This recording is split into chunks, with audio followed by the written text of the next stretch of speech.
Welcome, everyone. This is Virginia Parsons. I'm the host of the Inspirational Businesswoman Show. We apologize for the technical difficulties today, but we are going to go ahead and bring this broadcast to you. How to clear money blocks and fall in love with sales, featuring Angela Artemis. So hold on, we're going to give you a preview and then get started with the interview.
Welcome, everyone. This is Virginia Parsons, your Hangout mentor and the host of the Inspirational Businesswoman Show, where you know it's my passion and my purpose to provide you, the entrepreneur, with a gold mine of inspirational tips, strategies, and advice to help you grow your business from inspirational businesswomen in the know.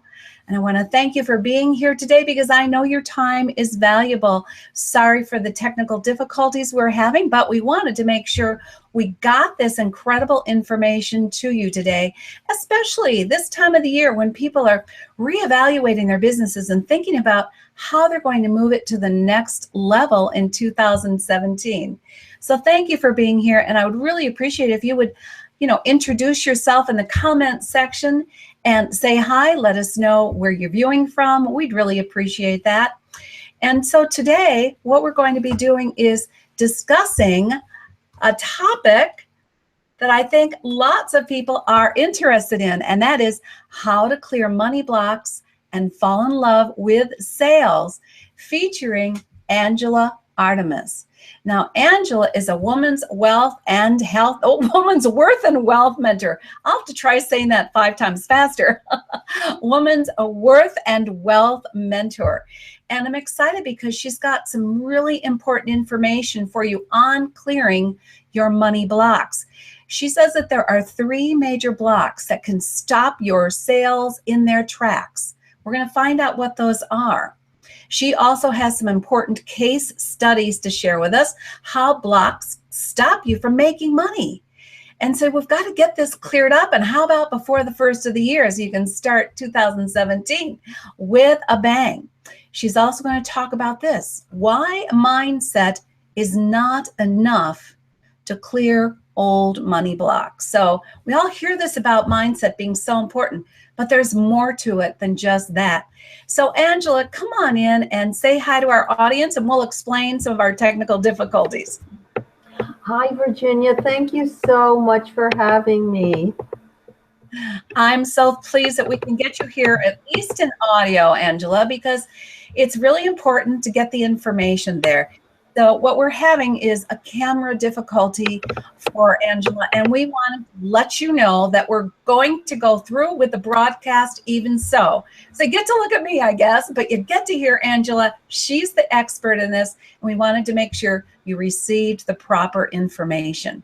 So, Angela, tell everyone a little bit about your background, because it's extensive. I didn't begin to go into it. This is your opportunity to let people know how many years you have been in, the background of finance, and how you turned your previous work into what you're doing today to help people with their money issues. Go ahead. Well, thank you, Virginia.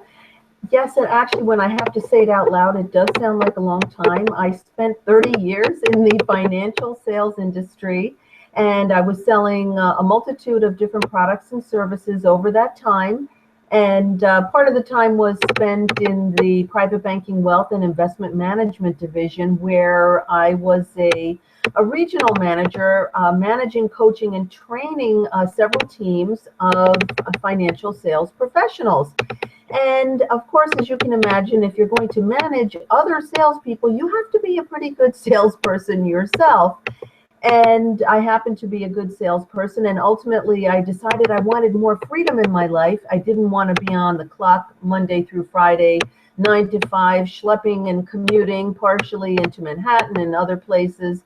So I said, I want to try something different. I went on 100% commission, and I went into the mortgage business, lending money to people to buy houses. And I went in at the right time, and I honed my craft even further. But there was just something about having to offer people financial services and products and even mortgages that wasn't completely satisfying to me. So ultimately, just before we had that huge burst in the real estate bubble, I started looking for other ways that I could maybe make a living doing what I really loved, because my background was communications and writing. And in fact, I had been a contributing columnist to a local newspaper and writing books and articles for magazines. And so I thought, let me see if I can start a blog.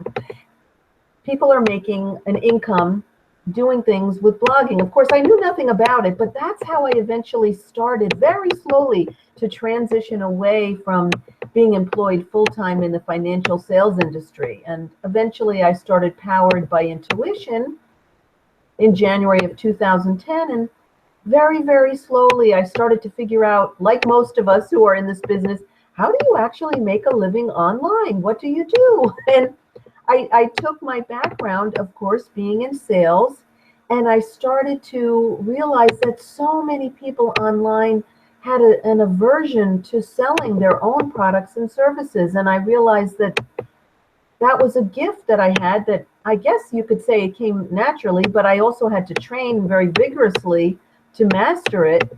And I created a course out of it. And that's how I transitioned to where we are and why we're talking today. Great. Well, thank you for sharing that background. Now, what we need to do, if we can, Angela, is check what is clicking in the background, because people are finding that very disconcerting while you're talking. Something is creating a click. So if you could see if there's something that you're touching or your mic is hitting or something like that, so we can try to eliminate that clicking sound, I think it will be helpful to people listening. Is it gone now? Well, we'll see. Seems like it's better at the moment. All right. So I'm not moving. That may be, I don't know. That might be it, that you were moving and something is hitting the mic. Yeah. Okay. Hey, technical difficulties happen. We just move forward because the key is to give you valuable content. Thank you, everyone who's joining us today. We've got Aaron and Lilia and Rachel and Susan all here. And Susan says, good thing you waited for me, because now I don't have to miss part of the show. So thank you all for being here live. We also want to thank those of you who catch us in replay, because we have hundreds of you to come in here and watch this, or listen to it in this case, in replay mode. And we appreciate you taking the time to be here as well. I know you're probably going to have some questions for Angela, so feel free to type those in the comment section as well as we go forward. All right, so people really want to get to the nitty-gritty here, Angela, and I think that blocks are so critical, and oftentimes we ourselves don't even know what blocks we have. We've lived with them, and I think you've talked about this a bit. We've lived with them for so many years that we're not even aware. They just seem to be a normal part of life We're not aware that they really are a major, major block interfering. So let's talk about the 3 major blocks that stop sales in their tracks, just to get started here. Sure, I'd love to. The 3 major blocks are habitual beliefs, negative emotions, and something happening in the past that created trauma. And all of this affects you very, very deeply. Habitual beliefs are typically things that are formed usually in childhood. Some people might call them limiting beliefs. But the reason why I'm using the word habitual is because you will have something play over and over in your mind, a habitual belief, which could be, for instance, I am a terrible salesperson. I hate sales. I never want to do sales. Those are habitual beliefs that you have said so often in your mind that you virtually become deaf to them. You don't even hear it unless somebody like me says, think about it. Do you ever hear yourself thinking anything like this? And suddenly people will say, oh, yes, as a matter of fact, I have this thought that comes to mind the moment you mention sales. So it's habitual. It's a habit, and it is formed at such a deep level that we are not even aware of it. The other block we call negative emotions, and that's something that you can easily figure out. Negative. It's anger. It's resentment. It's all of that heavy emotion that we would call the darker emotions. It's not light and fun and frothy and generous and loving. It's when we are angry and upset and resentful and we can't get our minds off something that happened.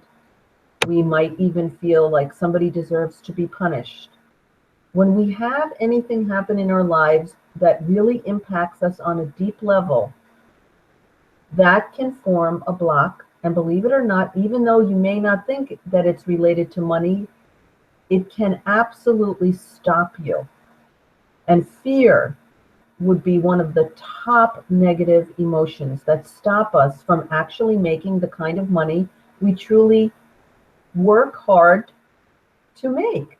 If we are fearful about stepping up and standing out and declaring our expertise, if we feel somehow that there's this feeling inside that we might be rejected because something happened when we were younger and you were in school and you got up to give your book report and then you said something wrong and the kids in the class laughed at you. This kind of fear could haunt you your entire life and hold you back. People talk about visibility. That's where that comes from. And then trauma. If you have been through a terrible financial trauma, such as bankruptcy, foreclosure, even loss of a business or divorce or anything of that nature, that can still hold you back from making money even years later. So these are very deeply embedded money blocks, and I guess you would call them the trifecta of money blocks. Okay, so important information just to start with: habitual beliefs and some of the things that we're not even aware that we are, in the format or in the pattern of believing, such as I hate sales, I can't do sales, or I've tried to do sales and I sucked at it, so to speak. So there you go on that one. And our audience that's here live, go ahead and chime in. Have you recognized any of these issues in yourself, that I just can't do it, I get too nervous and therefore I'm no good at it, kind of thing, rather than being able to relax around sales? Then you're talking about the negative emotions that we carry that probably have nothing at all to do with sales, but are probably wrapped around money issues in some way, and you mentioned anger as one of them, resentment, and then finally traumatic situations. So I think it's interesting to realize that these are issues that probably one way or another, whether it's habitual beliefs or it's emotions, or it is a traumatic situation, that probably occurred for all of us in one way or another. So what do you do, Angela, once you realize, oh yeah, I may be dealing with some of this?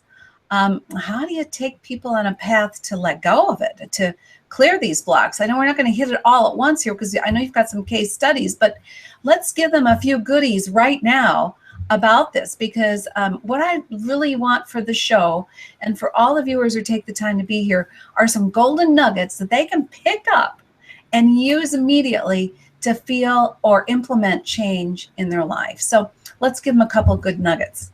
Sure. I think one way is, of course, we've got to recognize that we have blocks. And I want to just give you some other symptoms so that the listeners and viewers can see if they fall into any of these categories. If you ever think to yourself, I'm not good enough, if you ever compare yourself to other people, people who are in the same niche as you or online entrepreneurs as you, and you feel they're so much farther ahead than me. If you have that kind of reaction, that is the symptom that rears its little head that says, I have money blocks. If you have the imposter syndrome, where you feel very uncomfortable, like I said earlier, declaring your expertise, stating, I am an expert at this, and you have some kind of anxiety welling up when you have to do something like that because you feel, oh, they're going to find out I'm a fraud. Those are other symptoms of money blocks. Another thing, when we were talking about negative emotions, the symptoms come from childhood, as I said earlier, and it could be something as simple as the fear of people finding out that you don't think you're smart. And I have a really great case study I'm going to share with you a little bit later, but something that happened if you had a parent who never would compliment you, or if you did something well, they would find a reason to criticize you, and you develop this fear about standing up and speaking up, or even talking about what you do. That can affect your success with money because of what happened as a child and perhaps being criticized by a parent. And then the last part, when we were talking about traumatic situations, I also forgot to mention, if you were ever laid off from a job, fired from a job, downsized from a job, and of course you had to run through a lot of money to try to save your lifestyle, and perhaps, had to end up losing a lot of money, that can really seriously cause inner gremlins and money hangups for years and years, because it creates so much fear and negative emotion around ever trying again, around being successful. So what you can do is, of course, now I happen to use a modality to clear money blocks that we can't do right now. It's called emotional freedom technique. It's or EFT or tapping, and it's proven over the last 40 years or so to be highly effective in calming the part of the brain called the amygdala that kicks on your inner critic and turns on the fight or flight mechanism in the body, which causes you to go into that hyper feeling of fear, where you have the stomach doing flip-flops and the constriction in the throat and your heart beating and maybe your palms sweating, all of that fear-based reaction. But if you had anything happen to you, one of the ways that you can actually do this yourself, first identify if any of the things I said rung a bell, anything similar, anything come up for you. Then what you want to do is say, write down, if let's say it's a habitual thought like, I am not a good salesperson, and say, well, are there any instances where I was a good salesperson? And write down a few examples from your whole life, whether it's with your children, your boss, your your co-workers, even your spouse, somebody that you were able to talk to and persuade them to do something that was for their own good that you felt was important.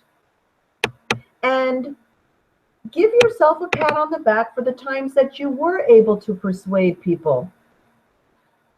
And then just think, how many times was I a terrible salesperson?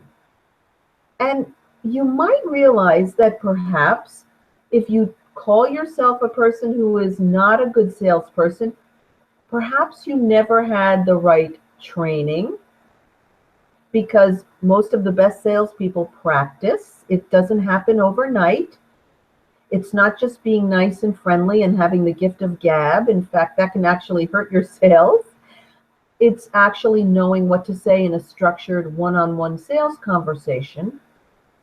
And if you have never had that training, then don't beat yourself up. Focus on your successes. The way that you overcome money blocks is to first recognize what they are, and then to be very rational. And I would say you might be making what you call a pros and cons list, and focus on the pros.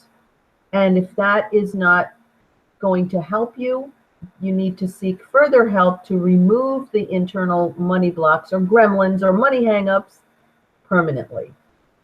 So I hope that helps. Great. So yeah, so the idea that you recognize if you haven't had any professional sales training, maybe that's one thing that you can do. Yes. But also looking back at what you have accomplished where you did have good, positive experience, and spend some time there, energetically connect with that feeling. And you know what I would say also, Angela, that I have a background. I spent 25 years as a hypnotherapist, life coach. So I know a little bit about these gremlins and how deep-seated habitual patterns can be. And it really can be helpful if you recognize that you've got some real inner fears, as she talked about what you can use EFT, emotional freedom technique, for.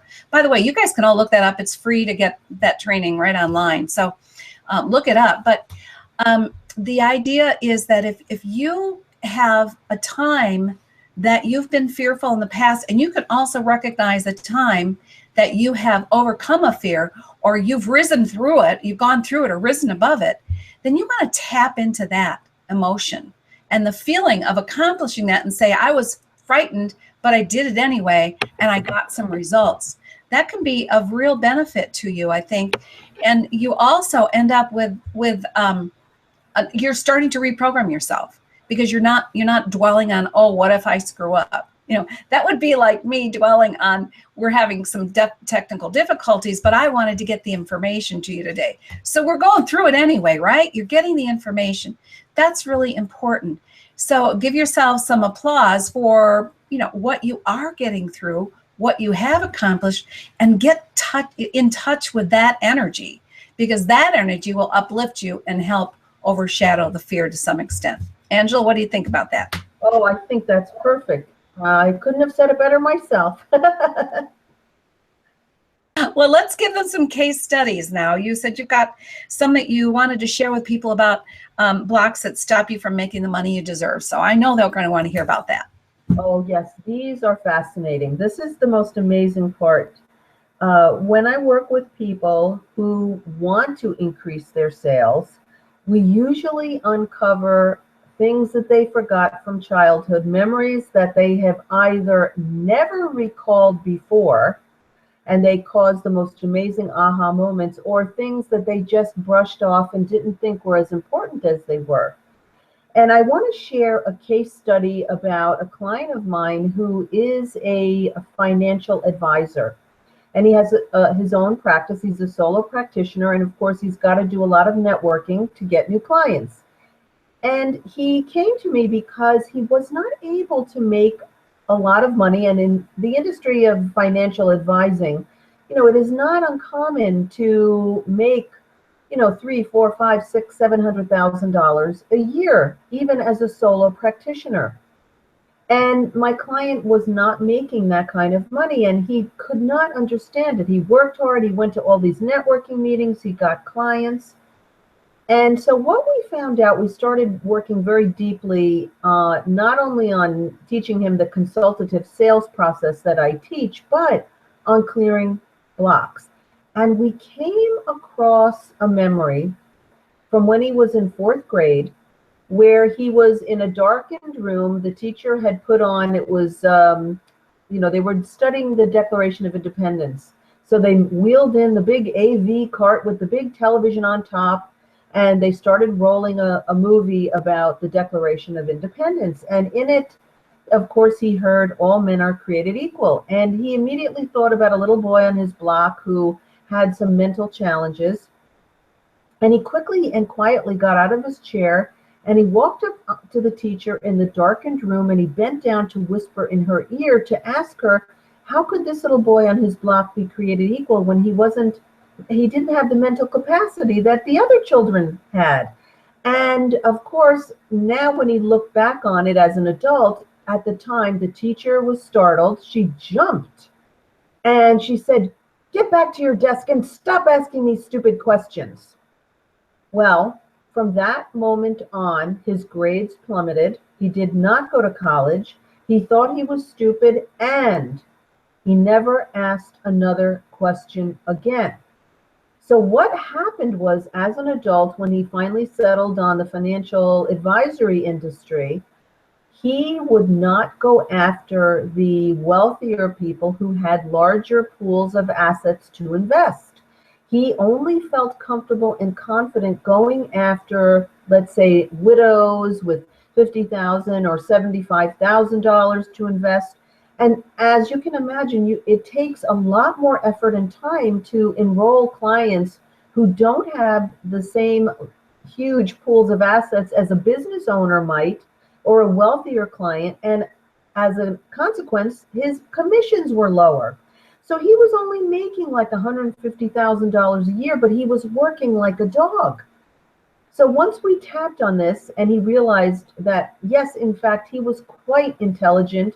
He had a very high IQ, and it was his belief that he wasn't smart, and his fear of asking stupid questions and people finding out that he was stupid. These were the exact words he used. I'm stupid, and I'm afraid people will find out. Once we cleared that with emotional freedom technique, it wasn't long afterwards that we worked early on in the year. I think it was like April and May and June. We worked for 90 days. He doubled his income by the end of the year because he started feeling confident and was able to approach people who he met at these networking events who were business owners who had several $100,000 to invest at a time. So that completely changed his life. But that's an example of a habitual belief that he had. Well, I think that's an example of not only an habitual belief, but, as you would say, something that's traumatic. And because I've dealt with so many clients like this over the years as well, that some of these traumatic incidents in school seem to us as adults to be rather trivial. Like, how could that impact your whole life? But at that age, that's a traumatic thing.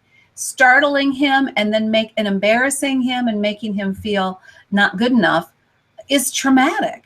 Yeah. So you really did get in there and help him shift majorly the energy that he was carrying as a result of that frightful situation that embarrassed him and made him feel not smart enough. So I think that's great. Did you just use emotional freedom technique, or did you have any other processes that you used with him? No, I just use EFT. There's several forms of EFT that we can use. We reprogram his previous beliefs. We do some inner child work as well. And we do some special tapping that I use to release trauma. But it all falls under the realm of emotional freedom technique. And we do it together so that, the results are, he doesn't have to go home and try to do tapping on his own. So we do it together so that it really has the effect, when you're with a doctor and you feel like, oh, I trust them, they know what to do. A lot of people don't feel confident doing it on their own. Yeah, I totally appreciate that. The only reason I told people they could go get it is because it is the training or the technique is available online. But I think it is important to realize that, like anything, if you have a mentor or coach or someone guiding you through the process, you can surrender to it if you feel that you're safe. You can surrender to the process, and as a result, probably have more profound effects faster. Absolutely. And it's a unique form of focusing solely on the sales and money blocks. So that's why it's a little bit different, but it's still basically EFT. Yeah, I love it. So thank you for sharing that. So let's talk a little bit about, or did you have another case study for us? Oh my gosh, I have loads. I'm just trying to think of the one that might be most fascinating right now. I had another client who also is a coach, and she had an expertise in helping people land fantastic jobs. She was a career coach. And even though she helped her clients find these amazing jobs where they themselves were paid several $100,000s a year, and she had been doing it for quite some time, and she had published numerous books on the topic and had even become well known where when certain publications needed an expert, they would contact her to include her quotes in their articles. She was very well known. She was not able to break through her own glass ceiling. And we worked together, and suddenly, again, one of these amazing moments. I don't know how to explain it, but I think tapping, maybe it sort of loosens up these memories that have been embedded deeply. But a memory came flooding to the surface of when she was 12 years old and developing, a woman's body. She developed very voluptuous breasts, and something that just happened. She had no control over it, but her mother was not like that. Her mother didn't have the same voluptuous figure, let's say. And her mother had remarried, and so she had a stepfather. And she felt instinctively that her mother was jealous, although her mother never said a word, but intuitively, she knew it to be true.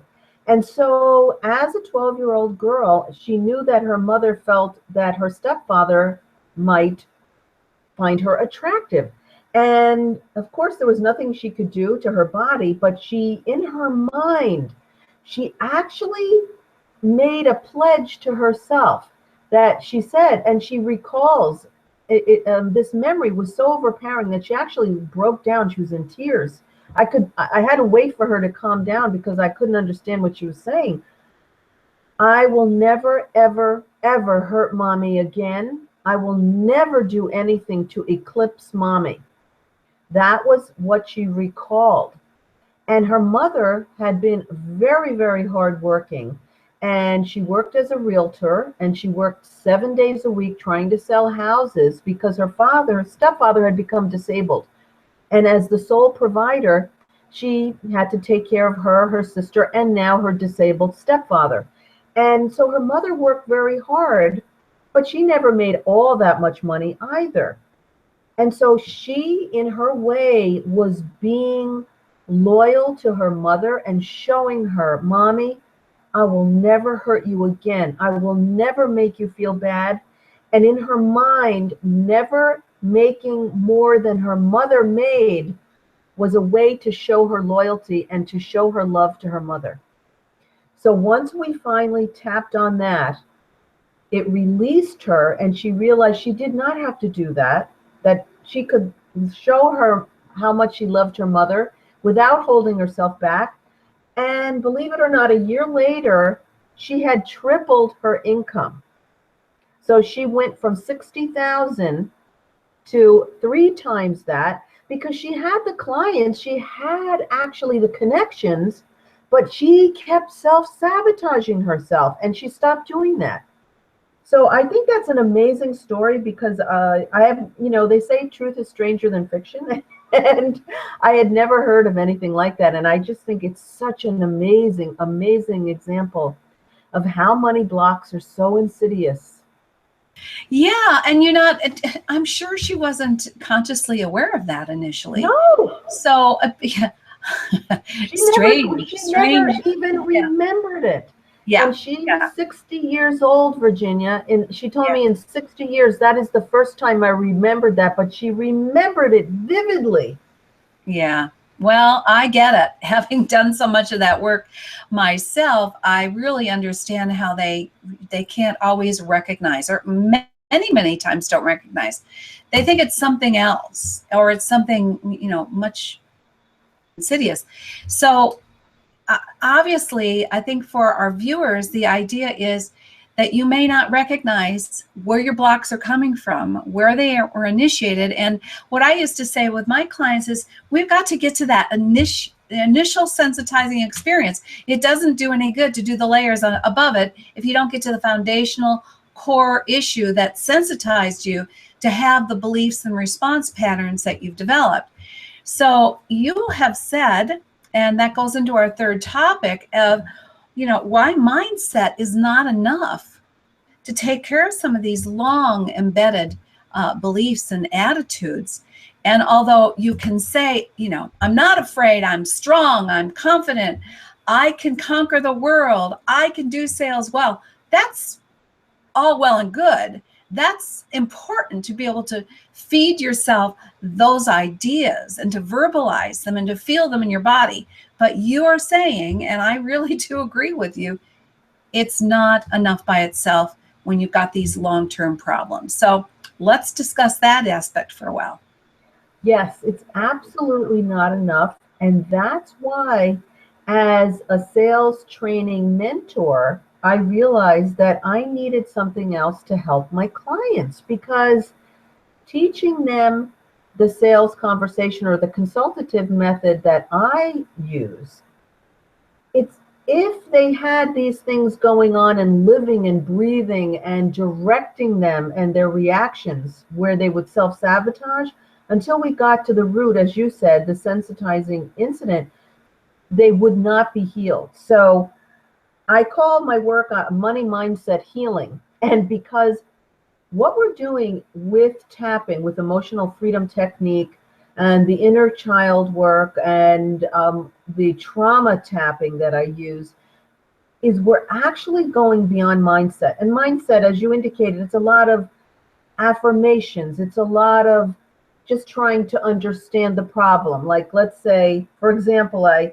had another client who would completely self-sabotage as a way to actually punish their parents for not loving them, and to show how they never felt loved. They were given everything, but they were going to fail at everything. So if you have something like that going on, it's not enough to understand, yes, I am doing this because my mom and dad, they didn't show me love. They never hugged me. They never kissed me. Yes, they gave me cars. They gave me things, and I'm getting back at them. That will never cure the problem. It is just a mental understanding. What we need is, we need actually a mind-body modality like tapping.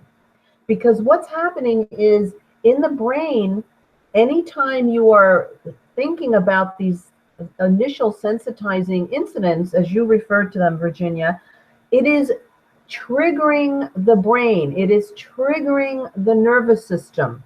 And all of these responses are beyond your control. It is as if you were to say to your lungs, stop, or your heart, stop. It is not going to happen.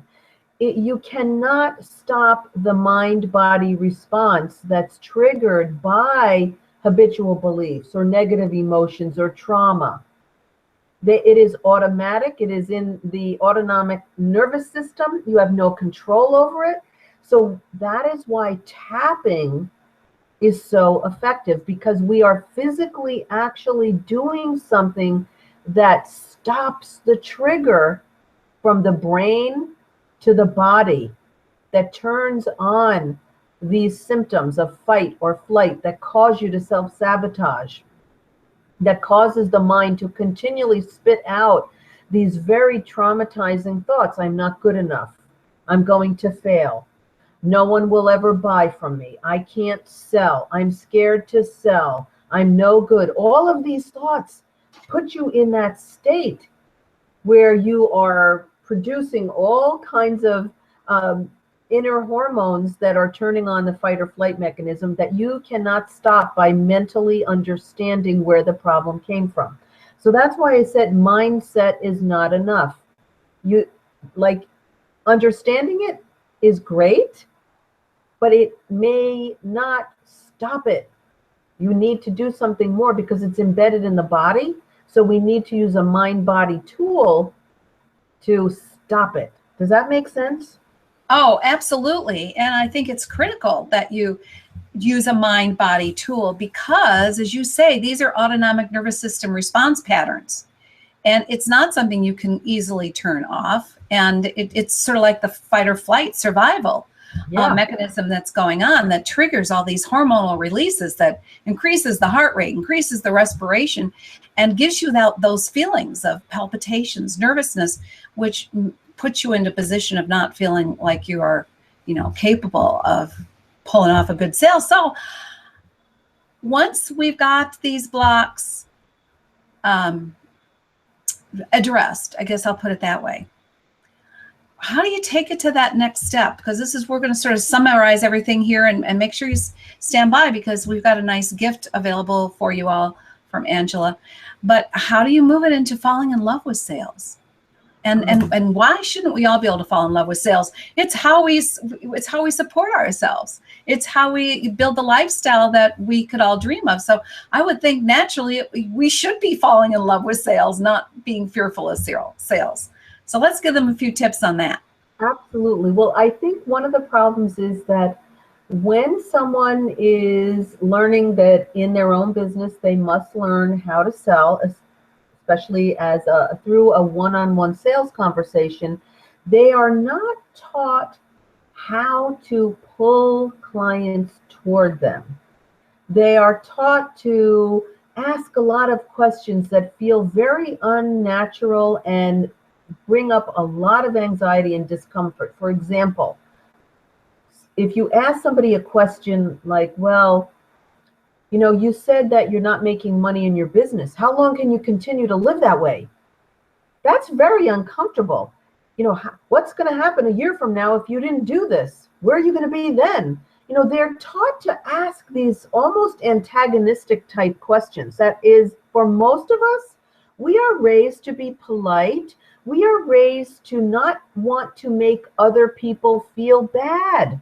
So already there's an inner conflict between what we are told to say and how we are all raised as human beings to have compassion for one another.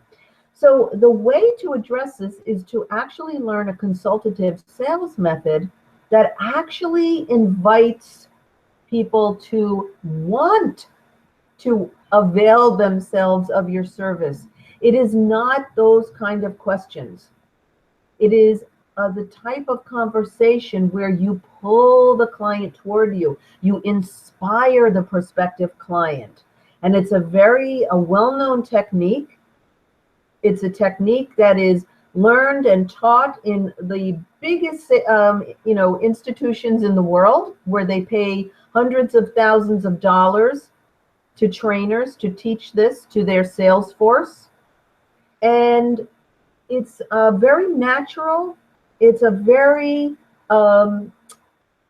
personable way of speaking with people, where eventually what happens is, because you know what to say and you know how to inspire them, they start to become very excited and they want what you're offering, and you don't have to do any of this pushy, uncomfortable, salesy stuff that is unnatural. So that's how you start to. And then what happens is you start to fall in love with sales because you don't really think of it as selling anymore.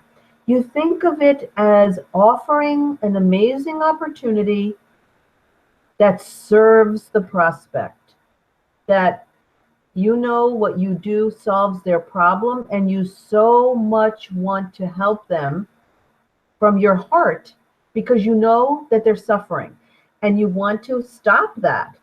So it becomes a sacred moment between two people where you have a solution. Just like a doctor, you have the solution to stop their suffering.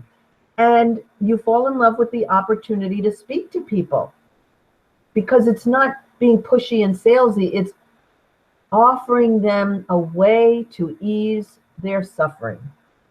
Okay, that's just beautiful. Beautiful and brilliant. I hope you all sort of took notes on that, because offering the opportunity to be of service or offering the opportunity to solve someone's problems makes you feel good. And you're right. You're not feeling like you're being pushy. And you are offering your gifts, your passions, your expertise in a way that helps change someone else's life for the better. So it's brilliant to think of it that way and sort of form the basis for any sales conversation that you might have with, I'm so excited to be offering something that I know can be of service to someone else. Yeah, that changes energetically the whole way that you feel when you're approaching a sales conversation. So good information here. Now, we have to wrap this up, especially, I'm sorry, because we got started late, but we do want to share with people your gift. So let me bring that up for people on display, and they can make note of it. And I'll also put it in the comment section. But for those people who are watching a replay, I want to make sure they can see it too. So let me put this up.